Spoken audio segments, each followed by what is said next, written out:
ભગવાન કૃષ્ણે બે જગ્યાએ વાત કરી છે, એકવાર અર્જુન સાથે અને એકવાર મહારાજ કર્ણ સાથે.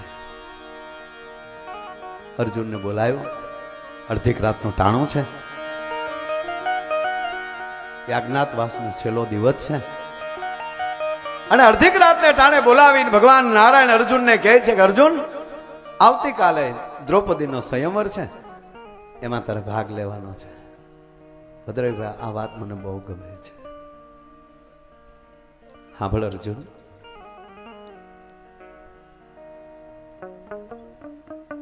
તારે કોઈ પણ સંજોગોમાં દ્રૌપદીનો સ્વયંવર જીતવાનો છે. ગોપાલ, હા. એની રચના કઈ રીતે છે? પાણીનો હોજ છે. હા હા, પાણીનો હોજ છે, એની વચ્ચે ત્રાજવું મૂકવામાં આવ્યું છે. ત્રાજવાના બે પલ્લામાં તારે પગ રાખવાના છે. ઉપર માછલી ફરે છે. પાણીમાં તારે પ્રતિબિંબ જોઈ અને માછલીની આંખ વિધવાની છે. તારું સંતુલન ન ગુમાવતો તારા બે પલ્લામાં પગ રાખજે. બાપુ, પોણી ગીતા તો આમાં કહેવાય ગયા ને. એ માનવ, એ જીવ, તું કોઈને વાલા દવલા ન કર. તારા બે પલ્લામાં હરખા પગ રાખ, તારું સંતુલન ન ગુમાવ.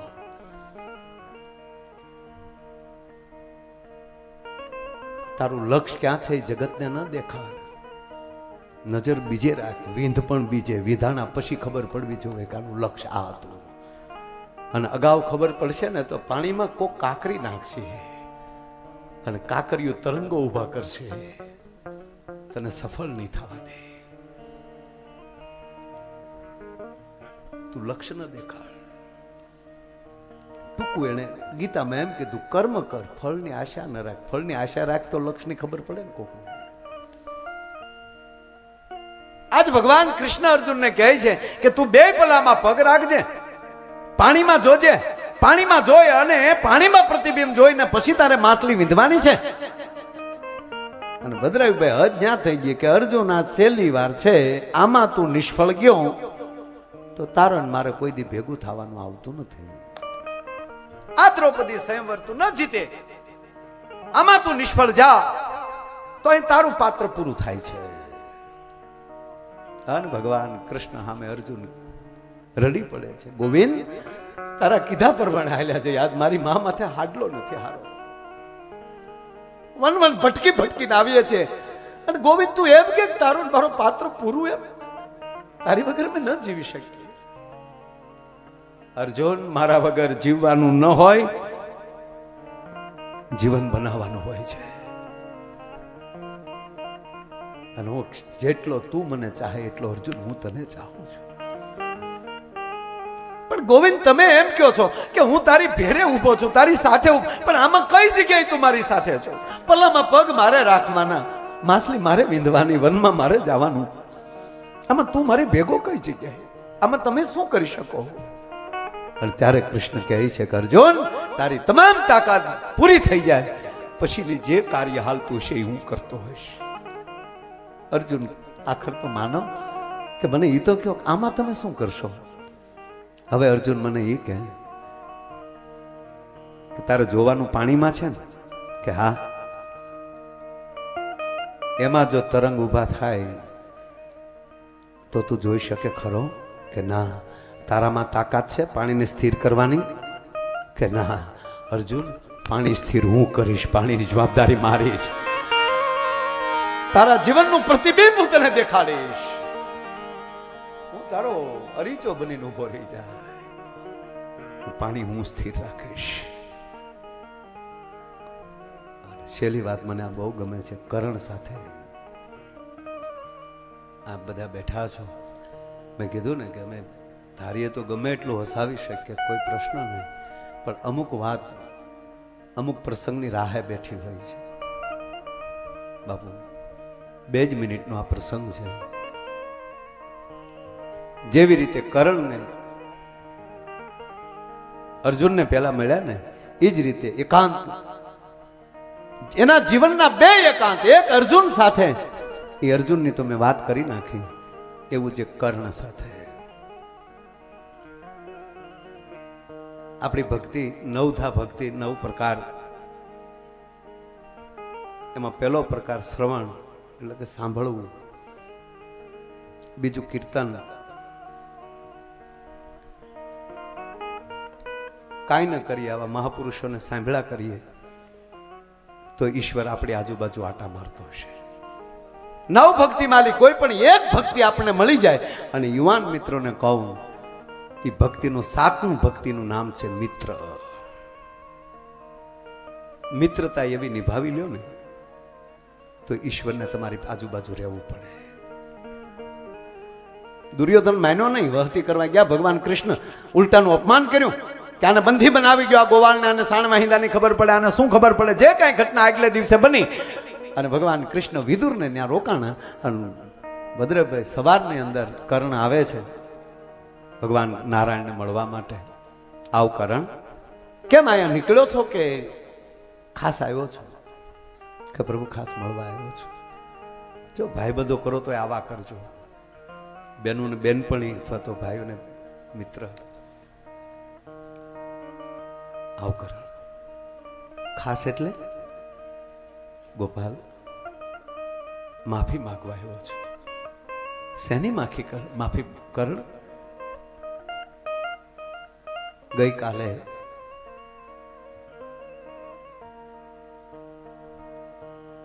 મારા મિત્ર દુર્યોધને જે તમારું અપમાન કર્યું છે એની માફી માંગવા આવ્યો છું. દુર્યોધન ભોળો છે પ્રભુ, એનાથી બોલાઈ ગયો છે, પણ મારો મિત્ર છે એટલે હું માફી માંગવા આવ્યો છે. એના વતી કે ના કર્ણ, હું તો અતિથિ છું. મારી કોઈ અપમાન પણ મારું ન કરી શકે, મારું સન્માન પણ કોઈ ન કરી શકે. અપમાન થયું છે તો હસ્તિનાપુરનું થયું છે, અપમાન થયું છે દાદા ભીષ્મનું થયું છે, એટલું નહીં કારણ અપમાન થયું છે મહારાજ ધૃતરાષ્ટ્રનું થયું છે. હું તો અતિથિ છું, મારું કોઈ અપમાન ન કરી શકે. એ ઘટનામાં લઈ છેલ્લે જ્યારે કૃષ્ણ વિદાય લે, વિદુર કહે છે કે વળાવા આવું તક ના, મને કર્ણ વળાવા આવે છે. અને ભદ્રભાઈ ચિત્ર કેવું બન્યું હશે? કર્ણ રથ આપતો હશે અને કૃષ્ણ રથ ઉપર બેઠો હશે. એ હસ્તિનાપુરને છેલ્લી વાર ચિત્ર જોવા માટે મળ્યું છે સાહેબ. એ કર્ણને ભગવાન કર્ણ રથ લઈને નીકળે છે, નારાયણ ઉભા છે અને હસ્તિનાપુરમાં ગમા ગમા ગમા ગમા ગમા કરતો રથ નીકળ્યો. તેથી હસ્તિનાપુર અટારીએ ચડ્યું જોવા કામાં કોણ કૃષ્ણ ને કોણ કર્ણ. ખાલી મોર પીછનું બાપુ ફેર દેખાય છે. એકાંત જે આવે છે આગળ જતા રસ્તાને કાંઠે ગેગુન વડલો ભગવાન નારાયણ કહે છે, કર્ણ રથ રોકો ને. કર્ણે રથ રોક્યો. ભગવાન નારાયણ રથથી નીચે ઉતર્યા, ઝાડની નીચે ઉભા છે અને હવે કર્ણને બોલાવે છે, બાપુ કર્ણ અહીંયા આવો. કર્ણ આવે છે. ભગવાન કૃષ્ણની આંખમાં આહુડા જોયા. ગોપાલ, કેમ તમારી આંખમાં આહુડા છે? દુર્યોધન ન માન્યો,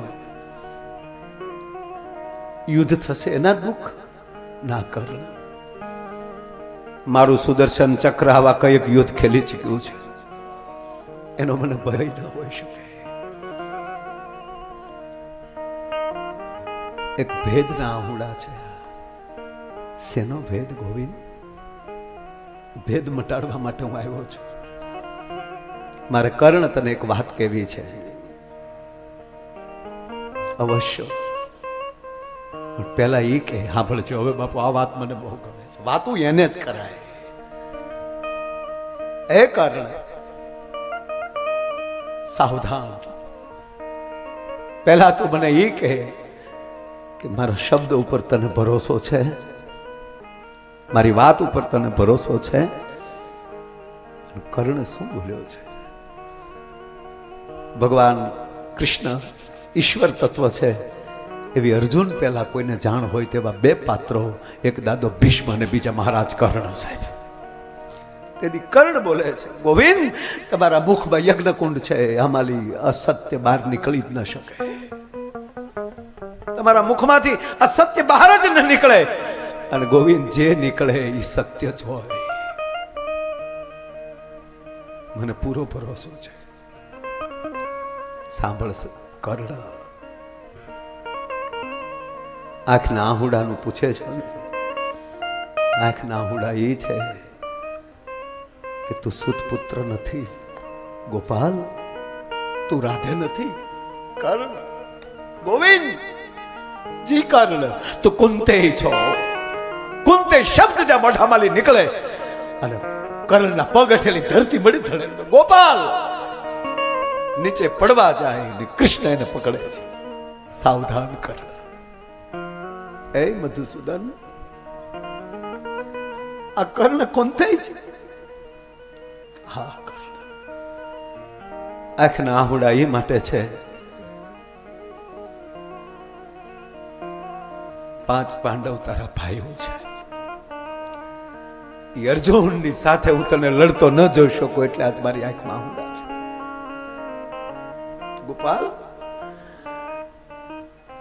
તો જેથી ગુરુ દ્રોણે મને સુત પુત્ર કરીને ભણવાની ના પાડી તેથી આપ ક્યાં હતા? અને મારા ગુરુ પરશુરામ પાસે મારે જૂઠું બોલીને ભણવા જવું પડે. ગોવિંદ દ્રૌપદીના સ્વયંવરમાં કર્ણ જાય અને એને દાસી પુત્ર કહીને કાઢી મૂકવામાં આવે, તેથી મારી માં કુંતા ક્યાં હતી? શું પીડા વ્યક્ત કરે. અને મહાભારતના ભદ્રવીભાઈ આ 4 કર એવા છે ને, મારી નાખે એવા ક છે. ક એટલે કૃષ્ણ, ક એટલે કુંતા, ક એટલે કર્ણ. અને દ્રૌપદીનું બીજું નામ છે કૃષ્ણ. આ 4 ના ક. કર્ણ અમને માફ કરી દે. ગોપાલ મને એ કહો, મારી માં કુંતાને ખબર છે? ગોવિંદ એ માનું હૃદય મારી માં જાણે છે. બેટા તું એ કર્ણ ન બોલતો, કુંતાની પરિસ્થિતિ સામે ન જતો હોય. માં છે એની પરિસ્થિતિ. ઘણી બધી વાત છે. અને હવે કર્ણ કહે છે, ગોવિંદ તમારા અર્જુનને હણગારીને લેતા આવજો. કૃષ્ણના ચરણની સોગંદ છે જો અર્જુનનો વાળ વાગો કરું તો. પણ ગાંડો થામા કર્ણ, હું તને હસ્તિનાપુરનો રાજા બનાવું છું, તું 5 પાંડવોમાં મોટો છો, ગાદીએ તું બેસીશ. અને પછી જે ભગવાન કૃષ્ણએ જે 1-2 વાતો કરી, 1-2 વાતમાં તો કૃષ્ણ નાના લાગે છે સાહેબ. કૃષ્ણના મોઢા ઉપર હાથ કર્ણ મૂકે, આવું ન બોલો, આવું ન બોલો કૃષ્ણ. હવે મને એક જવાબ આપો. આપનું દુર્યોધન માન્યો નથી, યુદ્ધ સ્વીકારી લીધું છે, એ કોના ભરોસે? એને ખબર છે કર્ણ જેવો મારો મિત્ર છે, કોની તાકાત મને હરાવી શકે? કે હા એને ભરોસો છે. મને એ કહો કે જ્યારે જ્યારે મારા અપમાન થયા ત્યારે મને અંગદનો રાજા કોણે બનાવ્યો? અંગ નરેશ કોને બનાવ્યો? કે દુર્યોધને. હવે ગોવિંદ એ કહો કે ઋણ સ્વીકાર માટે એકવાર મારે હસ્તિનાપુર જીતી લઉં તો ફરીવાર પાછું એને દઈ દેવું પડે કે નહીં? કે દઈ દેવું પડે. ત્રીજી વાત કે હું કુંતાનો દીકરો હોઉં અને સૂર્ય જેવો મારો બાપ હોય તો હું જેની ભેગો બેઠો હોય તો હું પાટલી ફેરવી શકું ખરો? કે બિલકુલ ન ફેરવી શકો. તક તો હવે અર્જુનને લડાવીને લેતા આવજો. પણ ગોવિંદ મારે વિશ્વાસઘાત ન કરાય. હું મારા મિત્ર દુર્યોધનને કેમ દગો દઈ શકું? અને તેથી કૃષ્ણ ભેટી ગયો. ધન્ય છે કુંતા કુંવર, તને ધન્ય છે. અને ઈ કરણનો જ્યારે દેહ પડે ધરતીમાં, બાબુ રથનું પૈડું આમ કાઢતો હોય ને ત્યારે યાદ આવે કઈ રાહ જોતો હોય ક્યારે કૃષ્ણ કે અર્જુનને બાણ મારે. સાહેબ અગર તાકાત છે રથની, ઠેબે ઉડાડી નાખે કર્ણ રથને, એના પૈડા ખેંચવા ઉતરવું ન પડે. પણ હામો કૃષ્ણની ઘોડે કર્ણ લીલા કરતો હોય એવું દેખાય છે. નહીતર ભદ્રાવીભાઈ એ કઈ રથને બળ કરવા હેઠો ઉતરે? કર્ણ ઠેબે ઉડાડે રથને. રથ હારે બળ કરે છે, કહે છે ક્યારે કૃષ્ણ કહે આમે અર્જુન પણ એવો છે. ગોવિંદનું હથિયાર કેમ ચલાવવું? કરણ નીચે છે.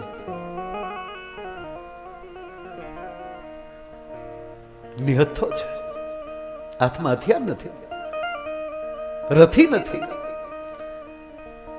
કૃષ્ણ વારંવાર કહે છે, અર્જુન તારો દીકરો અભિમન્યુ રથી હતો. સાહેબ, એક ધર્મના યુદ્ધને જીતવા માટે નારાયણને પોતાના ભાણિયા ગુમાવવા પડે છે. અને ખબર હતી કે અભિમન્યુને એટલે જ મરવા દઉં છું, તેથી આડો દેવો પડશે, નહીતર હાથમાં અર્જુન હથિયાર નહીં લે. અને કૃષ્ણને કોઈ પૂછે છે કે આવો કર્ણ મહાન હતો, છતાં એને તમે હણાવ્યો શું કામ? કે અંજવાળાના દીકરાથી અંધારાને સપોર્ટ આપે, પછી હું ક્યાં જાઉં? જેની પાસે સારા વિચાર હોય ને બાપ, એ સારા ભેગું જ બેસી શકે, બીજા ભેગું ન બેસી શકે. એટલે કવિ કાગની આ કવિતા કે આચરીએ ને અંગ પર ધરીએ જેમ ગુરુજી ગાય, કેમ અને શું કરવા આવો ખોટો મનમાં સંચય ના કરાય, ભાઈ એને ભરોસે રહેવાય. અને એવી આ દ્વારકાની નગરી.